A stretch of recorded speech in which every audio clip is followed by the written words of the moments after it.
Gratidão por você estar aqui.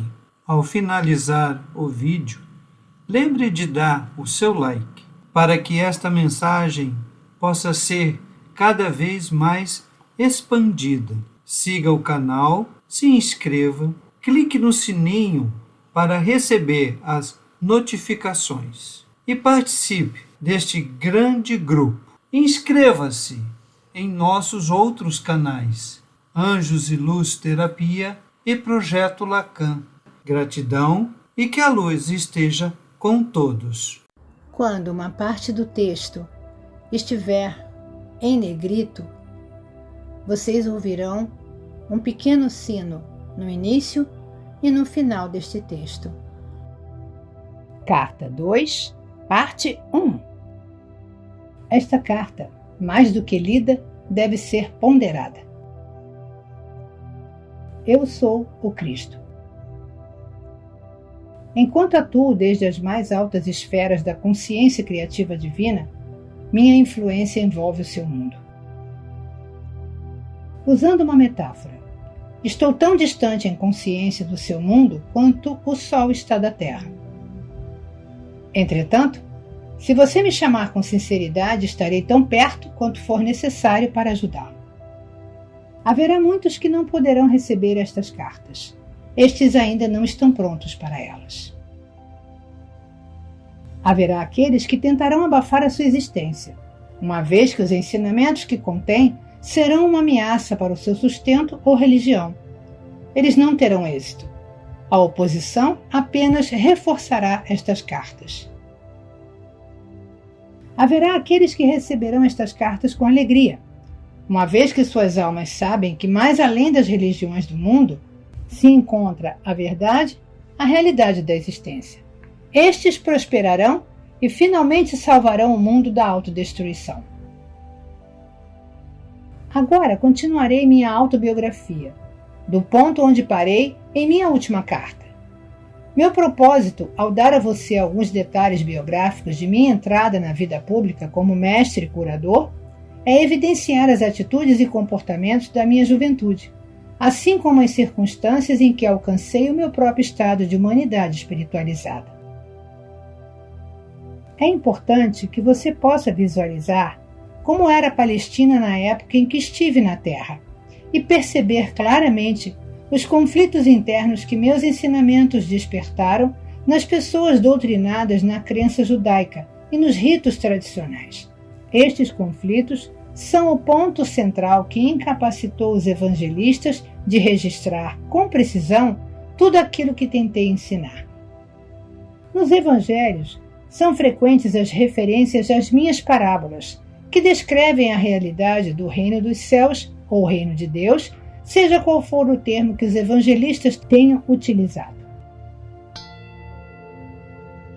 Porém, em nenhum lugar foi feita uma tentativa para aprofundar o sentido das palavras em si, para explorar as figuras de linguagem, ou para chegar ao significado espiritual do reino de Deus ou do reino dos céus. À medida que eu falar sobre os verdadeiros sermões que dei às pessoas, à luz das minhas experiências no deserto e do seu próprio conhecimento dos fatos científicos, você será capaz de entender pelo menos um pouco daquilo que tentei ensinar naquele tempo. Uma vez que meu sucesso foi muito limitado, é imperativo que outra tentativa seja feita no começo desta nova era, deste milênio, pois é com base no meu elevado conhecimento espiritual, privilegiado e iluminado, que será fundada e se desenvolverá a próxima era.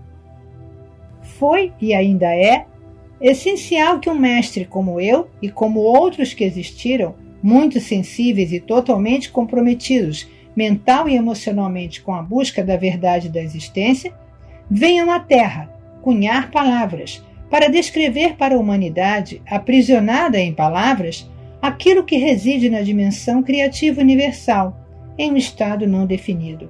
Se não fosse por tais mestres inspirados, as pessoas na Terra permaneceriam na ignorância a respeito de tudo que há além da Terra, pronto para ser contatado e pessoalmente experimentado e absorvido para promover a futura evolução espiritual. E ainda mais, Se diz que a Bíblia é o livro mais amplamente lido no mundo.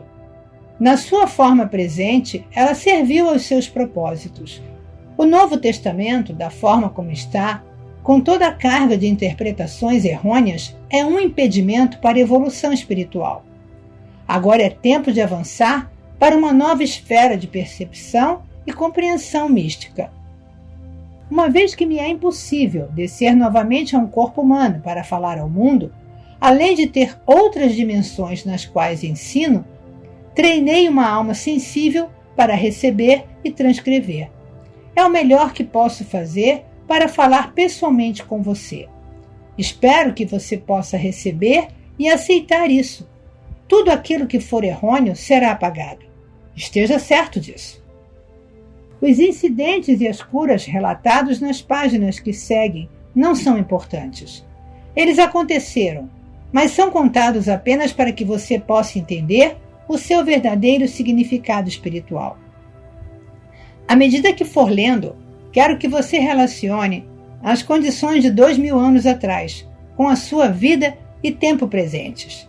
Quero que você considere a pessoa de Jesus como um ícone do que finalmente pode vir a ser alcançado por todo ser humano que estiver pronto e disposto a converter-se num membro fundador do reino do céu na terra. Ainda que as pessoas do seu mundo sejam o que você chama de sofisticadas e cheias de importância, com seus modernos conhecimentos e ensinamentos, versados nos costumes contemporâneos e nas novas formas de se relacionarem uns com os outros. As pessoas daquele tempo eram basicamente iguais a você. Elas eram controladas e motivadas inteiramente pelos seus impulsos gêmeos de ligação-rejeição, desejos-repulsões, assim como você. Elas amavam, odiavam, criticavam, condenavam, caluniavam e intrigavam. Tinham ambições de chegar ao topo da sociedade, desprezavam aqueles que fracassavam na vida, secretamente eram promíscuas e insultavam aqueles que de alguma forma eram diferentes delas. Para ajudar você a compreender e a entrar plenamente naquele tempo em que estive na Terra, minha consciência desceu até o seu plano de existência terrena, para experimentar mais uma vez a pessoa de Jesus, as emoções e os acontecimentos nos quais estive envolvido. Quando saí do deserto e pus o pé na estrada em direção à minha aldeia de Nazaré, ainda estava exultante, exuberantemente feliz com o conhecimento tão gloriosamente revelado a mim no deserto. Fixei completamente meus pensamentos em tudo que havia aprendido. E se meus pensamentos se perdiam nas minhas antigas formas negativas de pensar, rapidamente me voltava para o Pai, para receber inspiração e determinação para superá-los. Desta forma, eu voltava constantemente à luz da consciência e do entendimento. Algumas pessoas me olhavam com desconfiança, vendo minha alegria e também minha aparência suja e descuidada. Será que eu estava bêbado? Perguntavam-se. Outros me olhavam com aversão. Ao invés de reagir com raiva, como fazia no passado, eu lembrava que havia sido abençoado com visões e conhecimento que eles não podiam nem imaginar. Abençoei-os, rezei para que sua visão interior se abrisse de maneira semelhante e continuei em paz o caminho até minha casa. Entretanto, alguns aldeões olharam com compaixão para meu lamentável aspecto e correram para suas casas para buscar-me pão e mesmo vinho, para ajudar-me a continuar o caminho. Havia sempre alguém que me oferecia abrigo para a noite. O Pai Vida, de fato, supriu todas as minhas necessidades e me deu toda a proteção necessária. Durante todo esse tempo, eu não disse nem uma palavra a respeito das minhas semanas no deserto. Sentia que ainda não era o momento. Por fim, cheguei à minha aldeia, Nazaré, e o povo caçoou abertamente de mim, apontando meu aspecto imundo e minha roupa rasgada. Vagabundo, preguiçoso, sujo, foram algumas das palavras mais amáveis que me lançaram. Cheguei à porta de minha mãe com um sentimento de pavor. pois eu sabia que ela ficaria mais chocada do que seus vizinhos ao me ver diante dela, magro, mostrando os ossos sob a pele, os olhos fundos, as bochechas vazias, a face queimada, os lábios rachados do sol, a barba longa e embaraçada. E a roupa? Ficaria furiosa ao ver minha roupa, sua cor original, totalmente irreconhecível pelo pó do deserto e o tecido desfeito e rasgado. Subi os degraus e preparei-me para aguentar a fúria de minha mãe. Quando chamei, minha irmã veio à porta. Olhou-me boquiaberta, assustada e com os olhos arregalados, e bateu-me a porta na cara. Ouvia correr para os fundos da casa gritando: "Mãe, venha depressa, um homem velho e sujo na porta." Escutei minha mãe resmungando, irritada para si mesma, enquanto corria para a porta. Abriu-a de repente e ficou paralisada pelo choque. Eu sorri por um momento. Ela olhou-me de cima a baixo, cada vez mais horrorizada, ao dar-se conta de que este homem de terrível aspecto era de fato seu filho rebelde, Jesus. Estendi minha mão para ela, dizendo: "Sei que causo pena a você, mas pode ajudar-me?" Imediatamente sua expressão mudou e, levando-me para dentro, trancou a porta. "Depressa", disse para minha irmã, assustada. "Deixa de escândalo e põe água para ferver. Seu irmão está morto de fome. Não importa em que confusão se meteu, ele é da família. Temos que cuidar dele." Suavemente, me ajudou a tirar a roupa. Inclinou-me sobre um grande recipiente de água e esfregou-me até ficar limpo. Lavou-me, cortou meu cabelo e barba e cuidadosamente cobriu as feridas do meu corpo e lábios com uma pomada cicatrizante. Nenhum de nós quebrou o silêncio. Saboreei o amor que ela me demonstrou e tentei demonstrar minha gratidão com uma atitude mais doce e sensível. Depois de vestir-me uma túnica limpa, ela serviu-me uma refeição frugal de pão, leite e mel. Relutante, deu-me vinho para recuperar as forças, embora estivesse claro que ela pensava que era o vinho a grande causa de minha terrível situação. Então, conduziu-me até a cama e cobriu-me. Dormi por várias horas e acordei revigorado pela luminosa manhã de sol que se via pela janela. Eu agora estava ansioso para falar com minha mãe e dizer-lhe que eu era de fato o Messias, mas não daquele tipo que imaginava o povo judeu. Eu podia salvar as pessoas das más consequências de seus pecados. Podia ajudá-las a encontrar saúde, abundância, a satisfação de suas necessidades, porque agora podia ensiná-las exatamente como havia sido criado o mundo. Assim que comecei a falar, ela começou a ficar encantada e animada. Pulou de pé e quis sair correndo para contar aos vizinhos que seu filho era realmente o Messias. Deveriam ouvir a maneira como ele falava, e ele havia jejuado no deserto. Mas eu a impedi de fazer isso. Eu disse que ainda não havia contado a ela o que me fora revelado. Uma das coisas mais importantes que havia aprendido era que os judeus ortodoxos estavam completamente equivocados a respeito de suas crenças num Deus vingativo. Não havia tal coisa. Isto a deixou contrariada e desconcertada. Então exclamou: "Como então Jeová vai governar o mundo e nos tornar bons e nos fazer escutar seus profetas se não nos castigar? Agora você ficou tão importante que pode ensinar aos sumos sacerdotes o seu próprio trabalho, que foi transmitido a eles desde o tempo de Moisés? Vai trazer ainda mais vergonha para esta casa?" Ela começou a chorar e disse com raiva: "Você em nada mudou. Somente mudaram as coisas que diz. Você só me trouxe dor.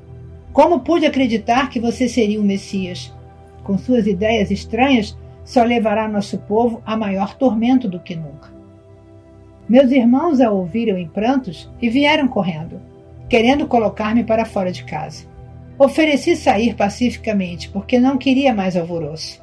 Se essa era a forma de minha mãe reagir, eu poderia estar certo de que os demais também reagiriam da mesma forma ao que eu tinha para dizer. Percebi que precisava de paz de espírito, descanso absoluto e silêncio para colocar em ordem meus pensamentos e experiências. Teria que rezar e pedir inspiração para saber a melhor maneira de abordar os judeus com minha mensagem de boas novas. Estava certo de que o Pai Vida atenderia à minha necessidade e que eu encontraria a acomodação mais conveniente em algum lugar. Minha mãe, embora furiosa com minha atitude de grande cabeça dura, estava atormentada por seus sentimentos de amor e compaixão por mim, devido ao estado deplorável em que me encontrava. Ela rejeitou tudo que eu parecia representar: a rebeldia, o desprezo pela religião judaica, as atitudes contestadoras em relação à autoridade, meu caráter voluntarioso e arrogante. Mas ela ainda me amava e estava profundamente preocupada por me ver envolvida em problemas tão grandes quanto jamais havia pensado ser possível. Ela chamou a atenção de meus irmãos, dizendo que calassem a barulhenta discussão, e virou-se para mim. Pode ficar aqui até que esteja melhor, disse ela. Talvez enquanto estiver por aqui, eu possa trazer bom senso para você. Posso dizer que se sair às ruas falando da forma como fez comigo, terminará em uma situação ainda pior do que agora. Pessoas boas vão cuspir e jogar seu lixo podre sobre você. Você é uma desgraça para esta família. Apesar de toda a sua raiva, ri e agradeci, beijando-a calorosamente. Fiquei contente, sabendo muito bem que, por trás de toda essa raiva, ela estava profundamente preocupada comigo. Alimentou-me bem e confeccionou-me boas roupas novas. Agradeci por tudo que ela fez para melhorar minha aparência, porque sabia que para mover-me livremente entre os ricos e pobres, deveria estar com roupas decentes e adequadas. Às vezes havia escassez de alimentos em casa. Recorrendo ao poder do pai, eu a reabastecia sem dizer nada. Ela também não disse nada. Eu sabia que ela se perguntava com tristeza se, além de todos os meus péssimos hábitos, eu agora também era ladrão.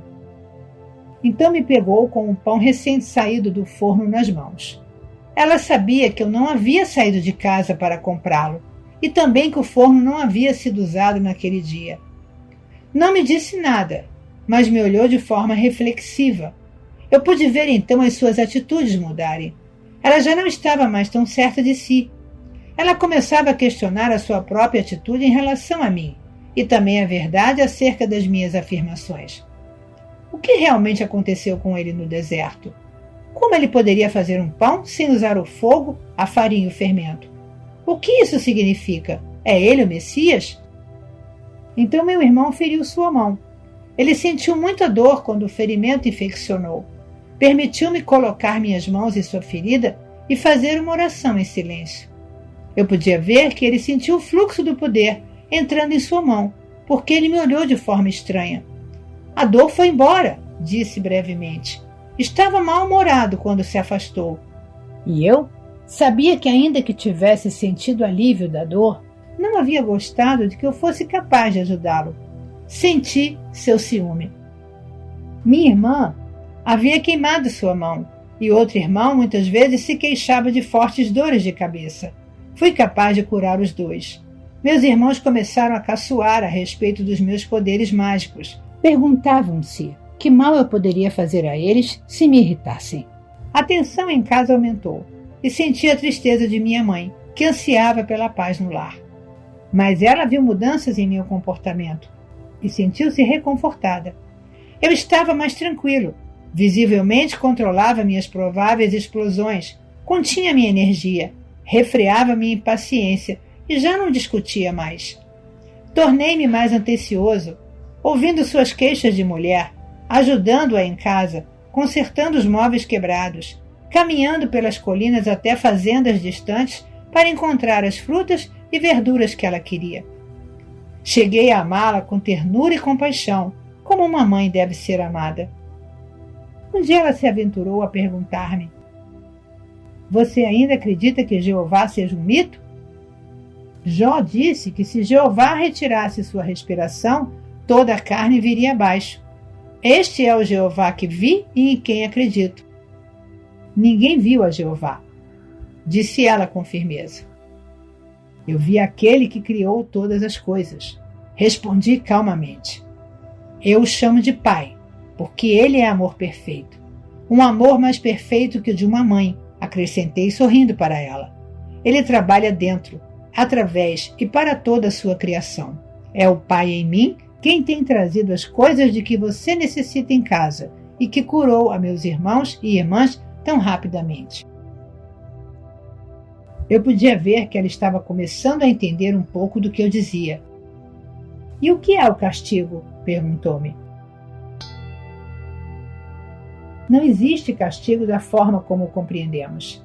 Nascemos para nos comportarmos da forma como o fazemos. Temos que encontrar uma maneira de superar nossos pensamentos e sentimentos humanos, porque estes nos separam da proteção do Pai e nos trazem as doenças e a miséria. Quando tivermos aprendido a superar o eu, então entraremos no reino dos céus. Minha mãe afastou-se silenciosa, claramente ponderando sobre o que eu dissera, mas não mais com raiva. Eu sabia que ela estava meditando sobre minhas afirmações e percebi que eu estava colocando de cabeça para baixo o seu seguro e bem conhecido mundo. Ela se sentia perdida e insegura, sem a sua crença num Jeová ameaçador e terrivelmente vingativo, se a humanidade fosse indisciplinada. Perguntava-se no que o mundo iria se tornar se dependesse inteiramente dos homens controlarem as suas maldades e a dos outros. Mesmo os reis e governantes eram malvados em suas ações. Sem Jeová para reinar e castigar os pecadores, onde iríamos parar? Enquanto restabelecia minhas forças, estudei as Escrituras cuidadosamente, para que pudesse encontrar-me com os fariseus e escribas de forma confiante.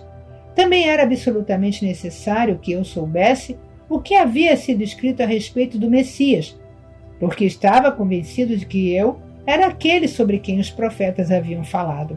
Eu poderia verdadeiramente resgatar, salvar as pessoas da doença, miséria e pobreza, restaurar-lhes a saúde e a prosperidade, ensinando a verdade a respeito do reino dos céus e a realidade do Pai.